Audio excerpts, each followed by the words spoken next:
Spanish maritime authorities recommended the docking of the virus-hit Dutch cruise ship in the port of Granadilla, Canary Islands, Monday evening due to bad weather. The ship was bound for the Netherlands, where the repatriation of the 28 passengers is expected to be completed. The decision to dock again was taken after more than an hour of maneuvers following strong gusts of winds recorded in the area, which began as the maritime evacuation operation got underway. Officials said the storm was constantly turning the MV Undia's vessel and attempts to keep it stable proved unsuccessful. Most passengers were disembarked on Sunday and Monday and have been flown home or to suitable locations for monitoring or, if necessary, treatment. 3 passengers, a Dutch couple and a German woman, died after traveling on the ship, with 2 of them confirmed by the WHO to have had the virus. French President Emmanuel Macron has urged investment in Africa, defending European involvement on the continent as he co-hosted an economic summit in Kenya. Macron's comments came as more than 30 African leaders kicked off the Africa Forward Summit in Nairobi on Monday, with Paris seeking new deals and partnerships amid signs of fading influence in some of its former colonies on the continent. Macron said Africa, quote, needs investment to become more sovereign, replacing aid with economic opportunities. Leading the 2-day summit aimed at renewing France's engagement with Africa after years of strained ties with its former colonies, Macron said Europe was instead promoting a strategy of autonomy for both continents.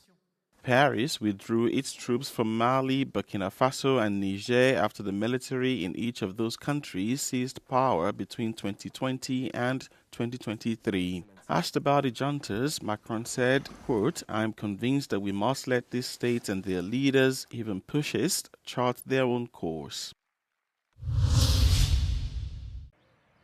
At least 880 civilians were killed in drone strikes in Sudan so far this year, according to a new UN report released on Monday. The report warned that the statistics exceed numbers from the same time period last year, noting that the conflict is headed towards a, quote, even deadlier phase. Drone strikes carried out by the armed forces and paramilitary group the Rapid Support Forces have intensified in recent months across the country. The unmanned projectiles make up around 80% of all conflict-related civilian deaths, according to UN Human Rights Chief Volker Turk. Turk added that unless immediate action is taken to address the situation and decrease harm on civilians, several areas are expected to be plunged deeper into famine and crises, and deaths could reach unprecedented levels. The war in Sudan has been raging for more than 3 years now and has created what the UN describes as the world's worst man-made humanitarian crisis. Hundreds of thousands of people were killed, and roughly 1/5 of the population, around 11 million, were internally displaced as the warring sides continue to push to expand their territorial holds.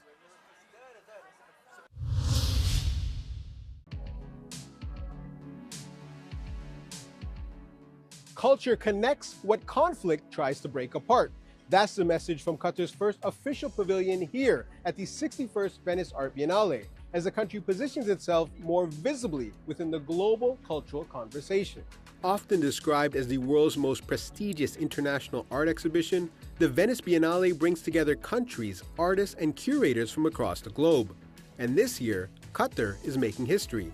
Its future permanent pavilion in the Giardini is the first new national pavilion to be added here in 30 years. We gather here, however, in a difficult hour.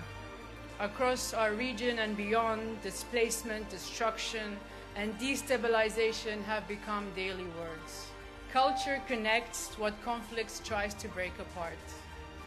It honors the humanity in each of us.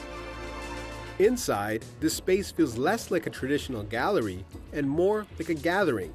The project, titled Untitled 2026, A Gathering of Remarkable People, mixes live music, film, food, and performance. Rather than focusing only on Qatari artists, the pavilion brings together voices from across the region, reflecting Qatar's broader push to position itself as a cultural hub. We are a multicultural country, and we very much support that and work together with everybody. At the center of it all is a large tent-like structure designed by artist Rikrit Tiravanija. At the moment in time, with all the troubles around in the world, I think it's quite important for us to have a place to come together and also to hear and to smell and to taste like really things that are diverse. I think what defines the energy of the space is really the fact that you can really see art being made. So the music you hear is really being made in that moment, being invented. So it's a really vibrant place for creativity.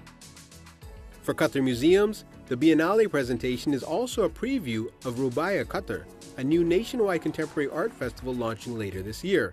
This pavilion is about the idea of gathering, of listening, of conversing, of eating and sharing food together. So it really brought everything together. You're not going in to see an artwork on a wall, you're actually a part of the artwork.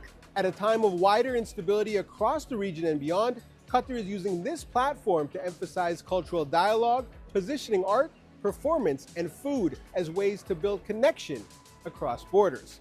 Adil Halim, Euronews, Venice.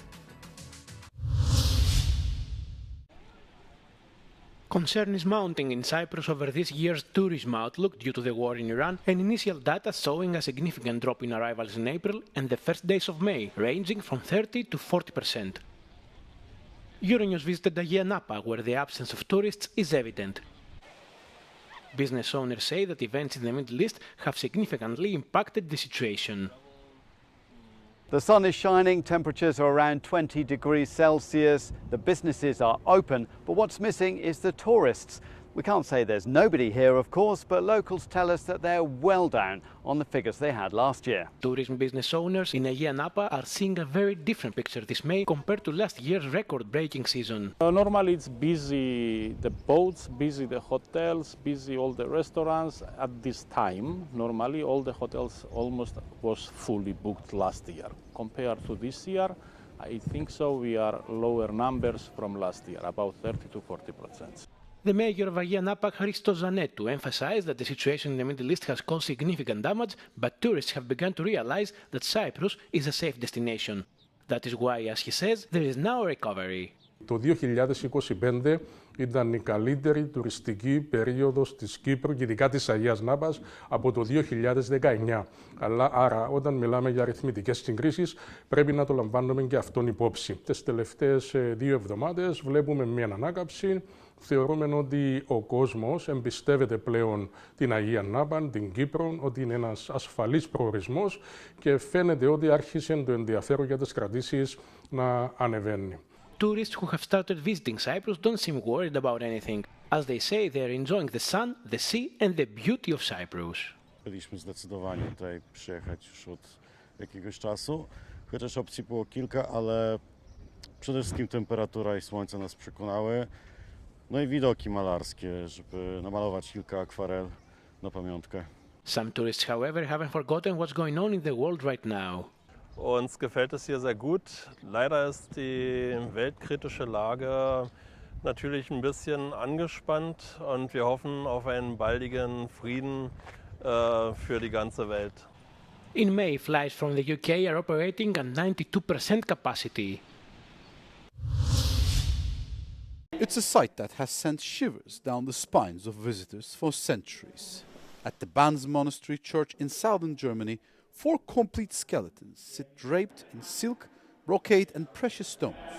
Known as the catacomb saints, these remains, Vincentius, Valerius, Benedictus and Felis Benedictus, were brought from Rome during the late 17th and 18th centuries to enhance the status of the Bavarian monastery.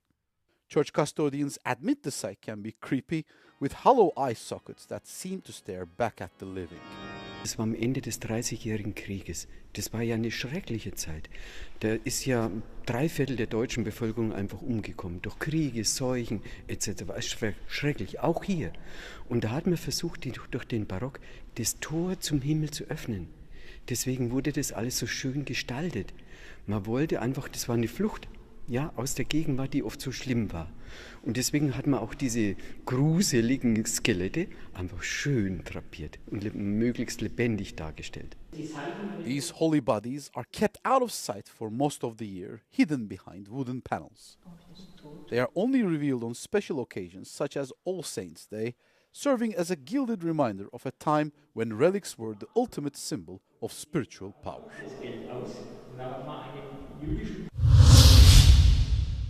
While Tehran streets are lined with anti-American billboards and posters amid the tension in the Middle East, Iranians turned out to visit an anti-war exhibition at one of the country's top museums. The exhibition, titled Art and War, features works by Roy Lichtenstein, Robert Indiana, and James Rosenkist. These pieces, created in the 1960s pop art style, were all selected for their anti-war themes.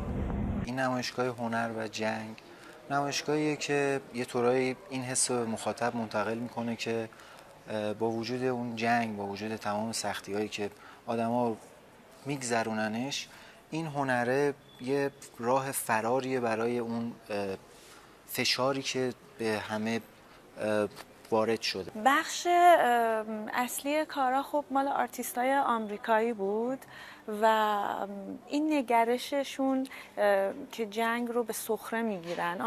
هنرمندای آمریکایی خیلی به طرز جالبی جنگ رو به سخره میگیرن همیشه. The works on display come from the museum's major collection of modern American and European art acquired in the 70s by Farah Pahlavi, the former Shah's wife, which has largely been kept out of public view since the revolution.